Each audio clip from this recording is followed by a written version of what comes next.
Hello everyone and welcome to another half-hour's top 5. Why a half-hour's top 5? Because I can't be arsed doing a top 10, right? So you're only getting half of it. Half the effort, half the reward maybe, but never mind. So we're going to go on. This is 5 things that BioWare will never add to Star Wars The Old Republic. And let's kick off with number 5, which is new raids. Let's face it, this ship has sailed. It's never going to happen by the looks of things. They're going down the story route. They're going down the walk down the corridor, enemy spawn, kill enemies, fall asleep. Okay? That tends to be the way that they're going. Chapter 16 did add some interesting mechanics to some of the fights. Some were kind of hit and miss, to be honest, but to be honest, the boat has kind of sailed.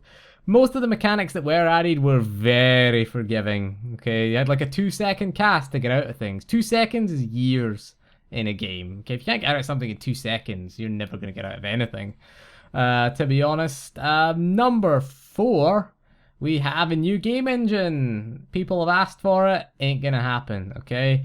The amount of time and the amount of money that it would cost to develop a new game engine.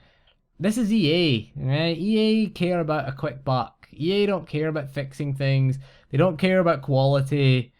Okay, they're not going to put a new engine in. Okay, Final Fantasy XIV, it went offline for what, 18 months before it came back with a brand new game engine? That's how long it took to develop a brand new game engine and basically start again from the ground up.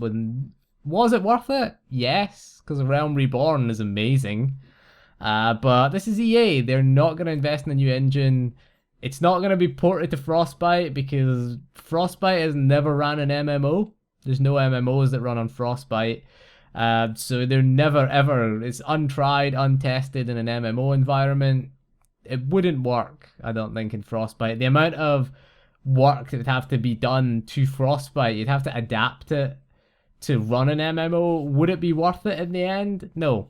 It's not a business decision, really. EA are not going to invest that kind of money in this game. They won't invest money in content for the existing game and the existing engine. They're not going to invest in it just for a new engine. So it ain't going to happen. Okay, moving on to number 3, we have transmog weapons or costume weapons. Now, this is one on the list that they have actually came out and said that they weren't going to do it. Okay, they've said it's too complicated, it's tied to the animations. They're also not going to add things like rifles for bounty hunters, even though bounty hunters have rifles in Star Wars lore. Doesn't Boba Fett has a rifle in episode 5? You know, why can't we have rifles? I mean, the animations already exist for rifles. You just take the Vanguard animation for the rifles. Maybe they'd have to get rid of things like Rocket Punch and things like that. Maybe replace them with Stock Strike. I mean, what's wrong with just replacing the animations with Vanguard animations? You know, swap them out because they're already in the game. But they've said it ain't going to happen, so you're not going to get rifles for bounty hunters. You're not going to get lightsaberless sages. A lot of people have asked for that. So you're not going to be able to stamp a weapon skin on top of the weapon because of the way they're tied to the animations, apparently, is what they've said. And ain't going to happen. So we're stuck with legacy weapons if we have a lot of alts, and we're stuck with the expense of moving mods around weapons. Not efficient, not great, but what can we do? We're stuck with it. It's the limitation of the engine, apparently. Again, C.4 ain't gonna happen. Number 2, we have a brand new class. Okay, they've already said this, that it ain't gonna happen. They had the perfect opportunity in Knights of the Fallen Empire to introduce a new class. The Zakul Knight would have been the obvious choice. If you think about it, that would have been the obvious choice. It would have gave you a different starter story. Think about it. You start out with, you know, Senya maybe training you, and then, you know, you could maybe get to know Arkan and Thexan a bit better. Arkan, Thexan, and Valen. Get to know them a bit better. So you train with them, and then, you know, something happens. Arkan betrays you as well as his brother as well, and, you know, then you get locked in Carbonite, and then have Senya rescue you from Carbonite, and then you join up with, you know, with Lana and Koth at a different point in the game.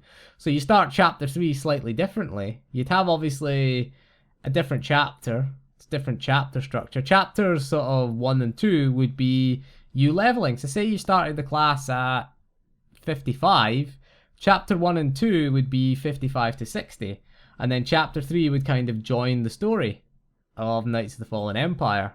You know, you'd join as a Zakul Knight. There's no reason you'd have to start from level 1. And no one's saying put level 1 as the main story. You know, do a whole story from level 1 to 60. No, start them at 55. Start them at 58 even. You know, look at World of Warcraft. The Demon Hunter started level 98. You know, they do a little bit of story and then they join the main game. What's wrong with that for the Zakul Knight? Could have been a cool tank class with a shield. I mean, really, it was crying out to be a tank class. Have a DPS off spec with the saber pull thing that a lot of people asked for in game. You know, it would have been kind of cool actually to have the Zakul Knight in the game, but you know, they just didn't want to put a new class in the game. The other reason is, of course, they can't do class balance for shit. So adding a new class would just be a new headache for them to balance, really. Number 1, moving on to number 1, story choices actually mattering, okay? Very few of our choices made any difference in Knights of the Fallen Empire. Getting rid of Koth made no difference. Keeping Koth made no real difference. You couldn't kill Arkan. This is spoilers if you haven't finished Fallen Empire. I should have pointed that out. We'll put it in the description. No one reads the descriptions anyway, so people are going to complain, but fuck it, you're going to complain anyway, so... Spoilers! You can't kill Arkan, you know, you don't get a chance to confront Valen at all. So none of your choices really made any difference at the end. You know, I just felt really disappointed. Does it matter whether you accept Valkorian's power or not? No. Valkorian fucks off and is not seen again. You know, nothing matters. And the ending as well was just you know, Kotet bait, we'll call it. Sequel bait ending. You know, buy more. You invested all that time in this. Buy more. It's typical EA ending. It was a bit like, I don't know, what is it? Alan Wake was like that, and Rage did it, and Deus Ex Mankind Divided apparently does it.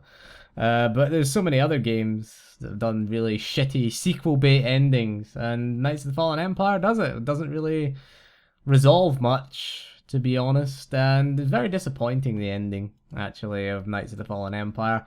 I want some sort of closure, and maybe have something left, like get rid of Arkan, maybe get rid of Valen somewhere else, not kill Valen, but you know, Valen's whereabouts unknown, have Senya be unknown, but we actually get some resolution with Arkan, at least. That would have been perfect to do that, but nope. Arkan lives, regardless of your choice. Even though you get the choice to kill him, doesn't matter, really. Still survives at the end.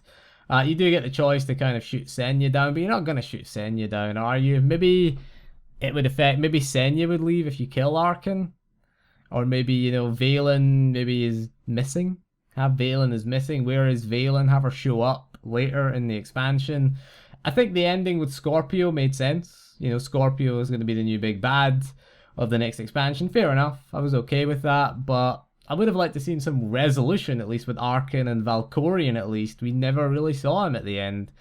Anyway, so that is my top 5 reasons, things that they're never going to add to Star Wars The Old Republic. So thank you for joining me for this video, and we'll see you again soon, and goodbye.